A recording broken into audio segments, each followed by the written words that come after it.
Get ready to take a look behind the scenes and enter the impossible for the Between Two Minds podcast with our hosts, Judgmentalist and Bernardo Rodriguez. Can they really tell you what you're thinking? All right. It's Judgmentalist here. I know that the intro clip says that it's going to be myself and Bernardo, but Bernardo's off doing other things at the moment, and it's far more work than it's worth to edit that and have one for episodes that I'm here and one for episodes that we're both here.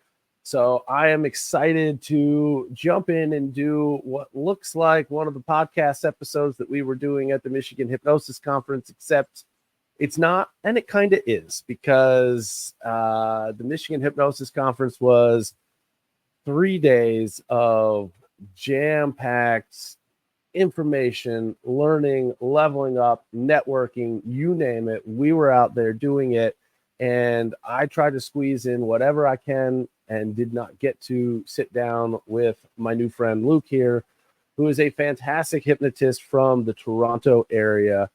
You do both clinical work and some really important clinical work, but you also do performance hypnosis as well, correct? Well, hey, Joe Beth, good to be here. Let me talk to you. I do mostly change work with people, but I'm getting more into performing hypnosis and some mentalism as well after seeing your wonderful talk at the Michigan Hypnosis Conference. Cheap plug there for you. There we go. I'm definitely going to steal some of that stuff. But yeah, mostly change work. Mostly I make my money through doing therapy with people, or I prefer change work because therapy implies that the person's, before I use colorful language, am I allowed to use colorful language on your show? Or would you? We're all friends here. So have at it. I don't know that there's any way for me to mark these as kind of whatever. They are what they are. It's all good. All right, what if you check me? Yeah, I hate the word therapy. Therapy is kind of a shit word. It implies people are fucked up. I prefer the word change worker because it implies we're doing something good and positive to help our clients. But to the lay person, they're like, what the fuck is a change worker? What the fuck is a life coach? They understand what a hypnotist is on some level. So I use that term. But yeah, most of my time is one-on-one with people, but I'm getting more into performances now because I've got a performer that's inside me that needs to be let out. I will say, and this is all right. So there are probably people that are watching this that maybe come from a magic background or a mentalism background. And let me tell you the big difference between going to a hypnosis conference and going to like a magic convention. There are a lot of people at a magic convention that are walking around kind of just into themselves and just kind of dwindled and just moping around. And then there are a couple of people at these magic conferences that stand out and have a presence about them. When you're at a hypnosis conference, everyone is standing around with a presence about them. Everybody is, up and elevated. And somehow one of my big observations from Michigan is that you somehow managed to stand out above and just have this glowing presence above and beyond a group of people who all walked around with a glowing presence. First of all, the check's in the mail. Thank you for that. Secondly, as a young boy that didn't have much positive reinforcement growing up, thank you, man. That means the world to me. I really appreciate that. What I learned a long time ago is I've been doing this 25 years. It's pretty much been my only job. And I realized that as a hypnotist, most of us are insecure in as much as no matter how long we've been doing it, we want to find the next new technique to help our clients. Now, there's nothing wrong with wanting to grow. There's nothing wrong with learning more about psychology and change to help our clients more rapidly and more elegantly. This is a beautiful thing. As Tony Robbins says, it's one of our 6 human needs to grow. But so many of us, I can't work with this particular problem, this particular client, because I haven't got this particular skill right now. So let me pay another $1,000. Let me attend another conference so I develop this skill. And they accumulate all of these skills. And oftentimes they don't do anything with it. There's a great phrase that says the graveyards are filled with a lot of talented people that never express their talent. My focus for a long time has been develop your character.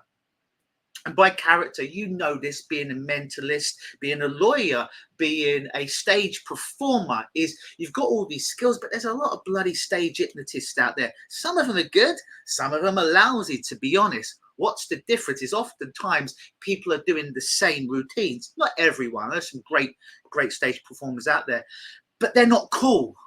They don't stick out. Like in the magic world, I don't know whether you like these particular magicians or not. I know someone like a Chris Angel is very divisive. Some people fucking love him. He's like, this is amazing. Some people hate this fucker. Of all the shows I've ever seen, hypnosis, rock, wrestling, magic, I've seen Copperfield, I've seen David Blaine, I've seen Chris Angel, been to WWE shows. I love it all. Chris Angel's show was the greatest show that I have ever seen from beginning to end. The old show that he used to do in Vegas, can't remember, the Triangle, the Pyramid Hotel. Okay. The Cirque related show. Yeah. It was I've seen Copperfield, amazing, but as in like what with a guy with ADD, I think most of us do on some level. His show, the way he was just going from one illusion to the other, it was fucking amazing. And whether you like him or not, he had a cool presence on stage. So one thing whether I'm teaching other hypnotists or change workers is forget about learning the next skill. I fucking make skills up. I pull new techniques out of my ass. It's pretty easy to make up these techniques.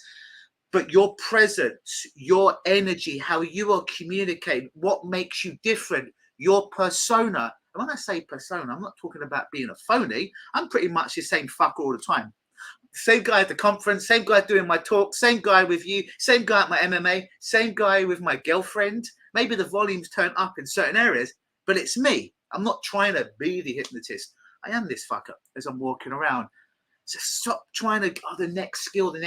This is good, it's useful, but develop that presence, because I've got to a level now, not to break my arm, tapping myself on the back. I make shit up with my clients and it works. And I look them in the eye, I'm like, I just made that shit up. They're like, we know. And it still fucking worked. And at the end of the day, that's what matters. They came to you to achieve a result, and you delivered. That's it. And when a lot of people are, stage hypnosis performers against hypnotists, there was a discussion on the last day, right? The discussion panel with the stage hypnotists on the stage, and we had a mix of hypnotherapists and stage people in the audience. And there's like this invisible line or this battle. I'm not on either side. I do a little bit of both. But here's the difference. When I'm doing therapy or change work, I realize it's a bloody performance. Just as much as when you do your shows or the other stage hypnotist, it's when I'm working with a client, it's not me being studious. Tell me about your problem. Am I making notes? No, I'm fucking performing. So whether you're a performer on stage, on a podcast, or whether you're one-on-one with people, you're in the art of performance. So fucking learn some performing skills to be engaging when you're with the client. Because when I'm one-on-one with my client, I've got to be the most interesting thing in the world to distract them from their problem. Of course. I've got to seemingly be more powerful, larger than life than their problem. That's why they're coming to me. If I'm just, let's talk about your problem, and I've got the skill, I'm not buying into it. There's a thing called a con man. A lot of people think a con man is a bad thing, and it has a lot of connotations, negative connotations, but really it means confidence man. Yeah. Whether you're on stage or in therapy, you're a con man. I don't mean in the nefarious way you're hurting or harming someone, but you've got to be one hell of a presence to guide your clients out of this problematic state they're in. And obviously, if you're on stage, it's self-evident. You've got to be the shiniest object in the room. Whether you're making your audience or your people on stage as the stars of the show, you're still the ringleader. For sure. Absolutely, yeah. So you've got an interesting story, an interesting journey that's led you to helping others so that they're not passing on, let's say, the tradition of what you dealt with growing up. So tell us a little bit more about your work and how you got to doing what you're doing. Yeah, like I say, I'm 45 now, and I've been doing this pretty much since I was 19 or 20. And I really got into this because growing up, I had every kind of problem you can imagine, and some problems you never want to imagine. The only two problems I never really had is I wasn't sexually abused, and I wasn't addicted to any illicit substances, right? But I was bullied, shit relationship with my parents, no confidence, agoraphobic, nearly died of asthma, was a fat bastard, couldn't look people in the eyes.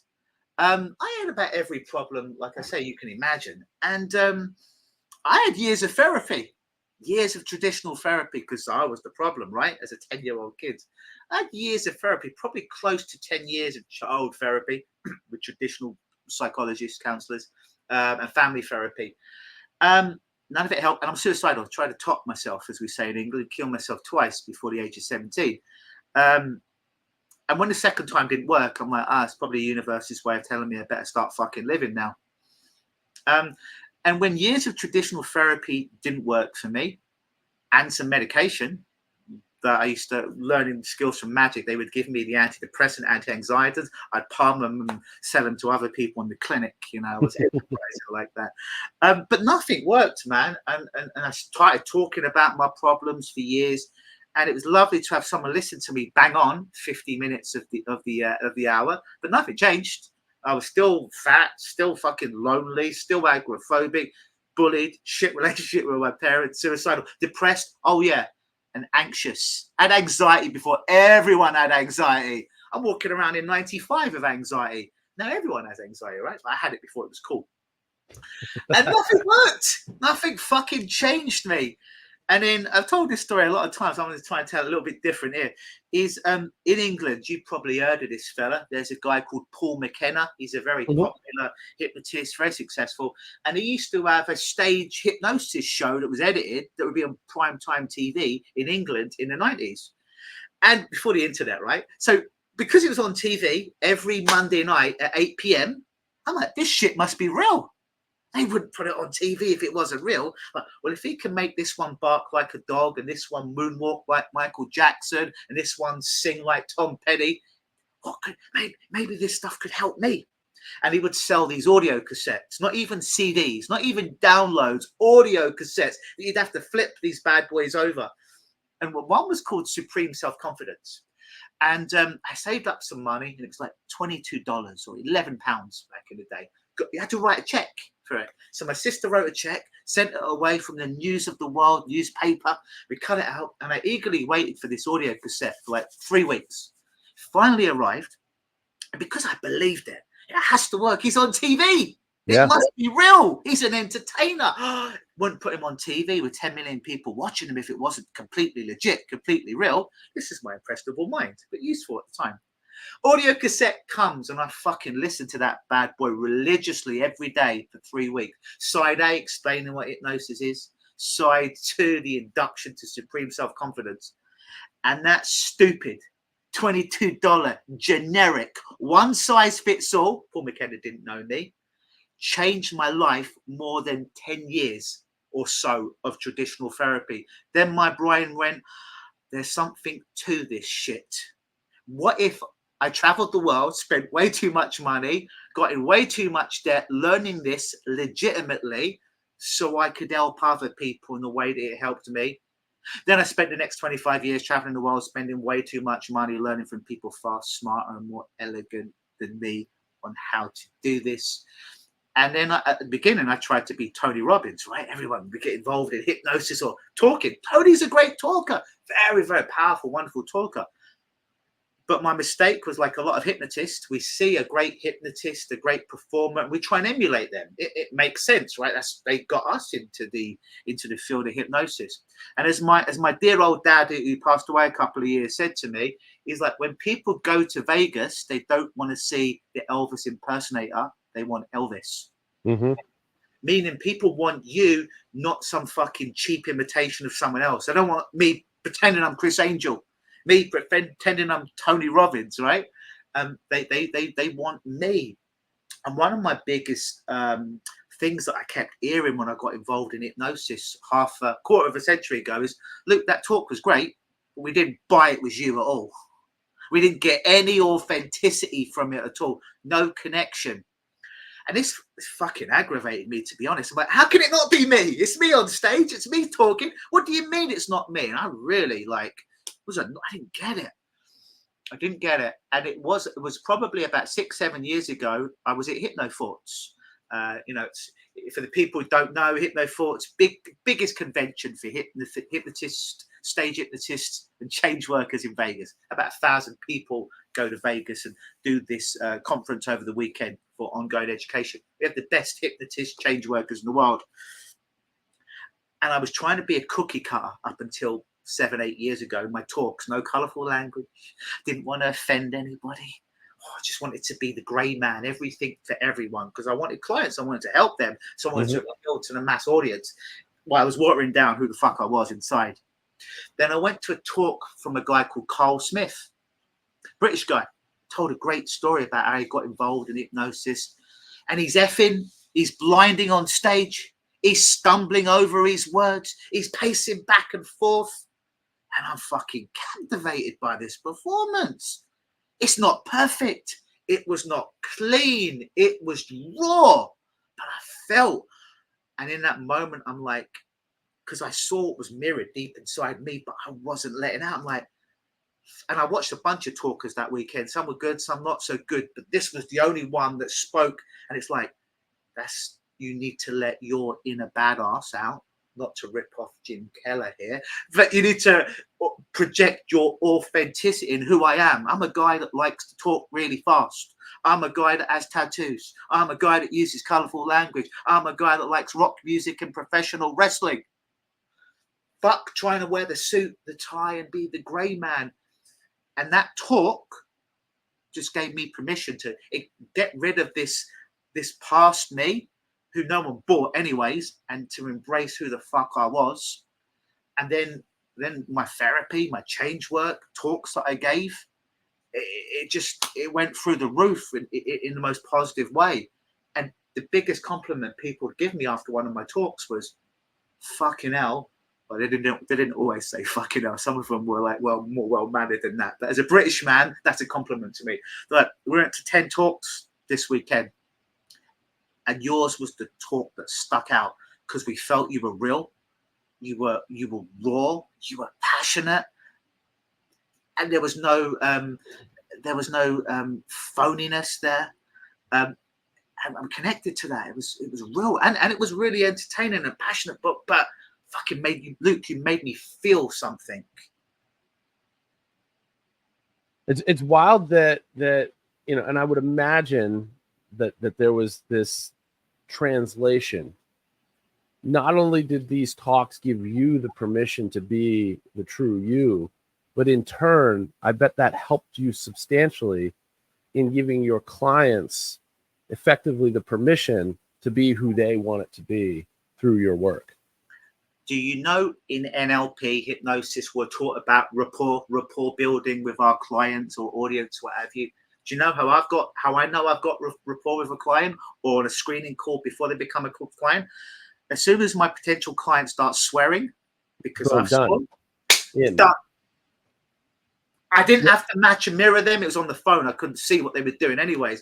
But as soon as they start using colourful language and realize we're on the same page, and now I don't know if this is true or not, but I'll say it is. It's my belief is it's kind of given them unconscious permission to not have any airs or graces. Don't pretend to be anyone. This is who I am. Which is so important in what we do, whether it's in a clinical setting or on stage, is truly giving people permission to let those barriers down so we can get to where we need to be to do whatever it is we're trying to achieve in that moment, whether it's change work, whether it's performance work and making them the stars of the show or somewhere in between. It's that critical faculty is, I mean, obviously it's why we do what we do, because that critical faculty is in the way of everybody all the time, everywhere. So it's incredible. So what did I missed it, but I was running around doing all this other stuff. Tell us just briefly about your talk that everybody will miss and any opportunity they might have to see you, whether it's the same talk, similar talk, or otherwise at future conferences.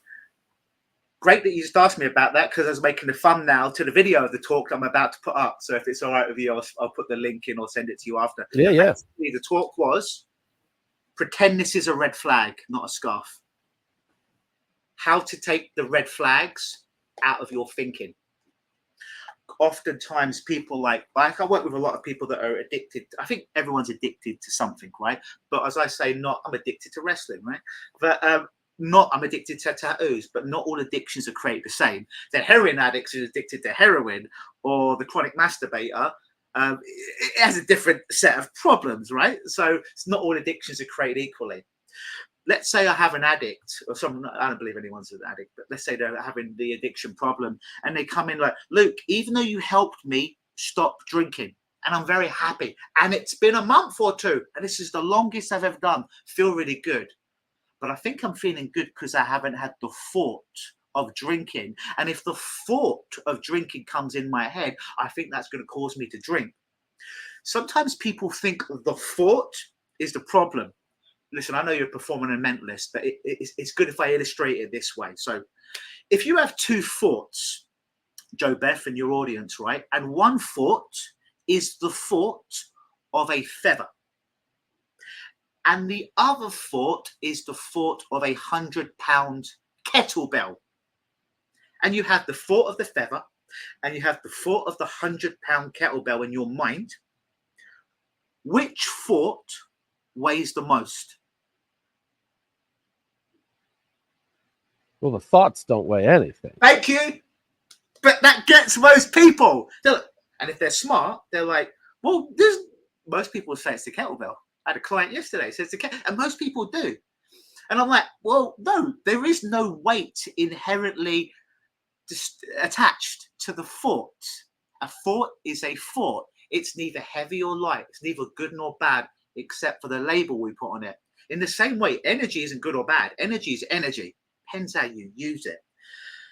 But see, the person who has the problem figures the addiction to drinking alcohol is like, well, I'm good. But if I have the thought, they now fell for the illusion that the thought has weight. Right. No, the thought of drinking the alcohol is no different from the thought of not drinking the alcohol. It's only when we get attached to it and we figure the thought's a problem, we drop a red flag into that thought. And now we think the thought is the problem. So my talk, and like I said, I'll send it to you. If you want, you can attach it to it. Is how to take out those red flags from the thought. So my guy who hasn't drank in a couple of months now, it's realistic, right? A thought is going to come into his head at some point in the rest of his life.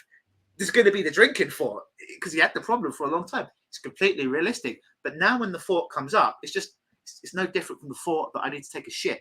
It's no different from the thought that I need to go for a walk today. There's no label. Oh, the thought that I used to drink comes up. Right. I need to go for a shit in a minute.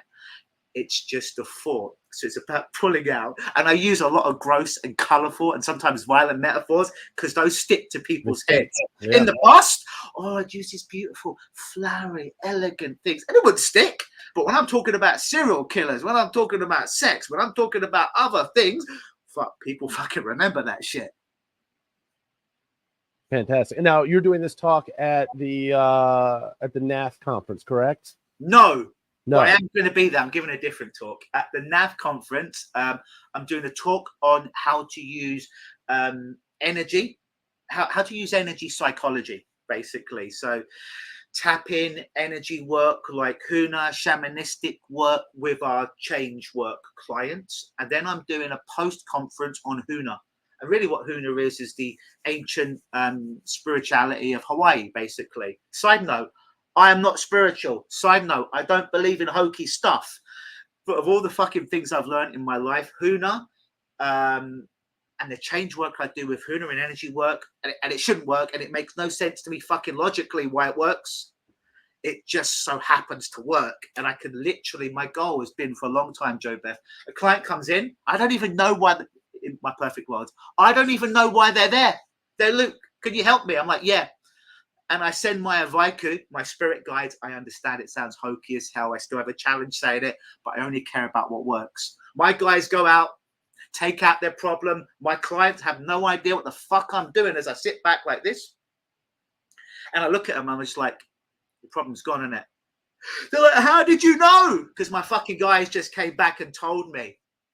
So that's what Huna is. It's kind of energy, it's elements, it's using, we call them a Vaiku, but like little spiritual hitmen that go out and take the gestalts out of their problem.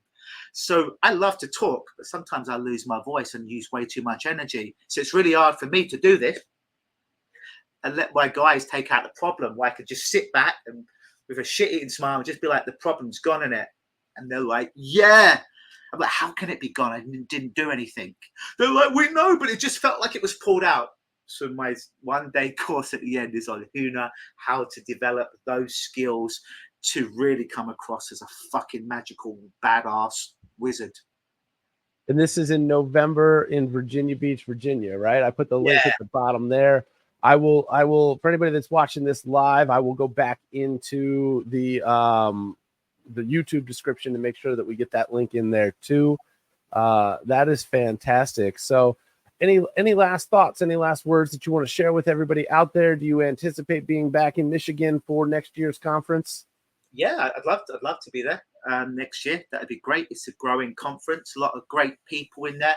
And I'd say to those hypnotists, hypnotherapists that are out there that, you know, some people came up to me like, Luke, you're a great speaker and all this. We want to learn. And we get full, and it's good to have mentors, right? But we get into the trap of, oh, I'm not good enough, you know, the imposter syndrome, right? Put that stuff to one side. Realize everyone's got imposter syndrome on some level, no matter how successful we think we're going to be. Use it to your advantage. And rather than just building up learning skills which are useful, start developing your character so it doesn't fucking matter what you say or do in a session or on stage, because you're so fucking charismatic and magnetic. People feel like they're getting a show. People feel like they're being changed just being in your fucking presence, because you emanate such fucking energy that you shouldn't have to say anything, but their client leaves or, oh, fucking hell, my life's changed. Develop that part of you from the inside out rather than just getting another skill. That's big. I may have to circle back with you about this, because I'm giving a talk at the Performing Hypnosis Summit that is geared toward first-year hypnotists and how to survive that first year as a stage hypnotist. You know, it's a conference geared toward performers.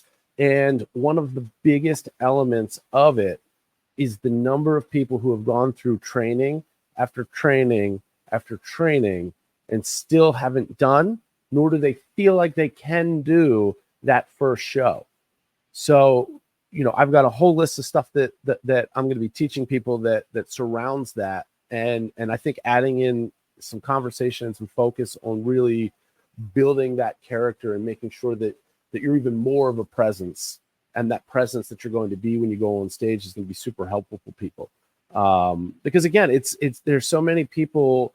I think it was Kevin Lapine that was talking about, it's great to be out here and have done over 1,000 or 10,000 shows or however many he's done, but you can't do the thousandth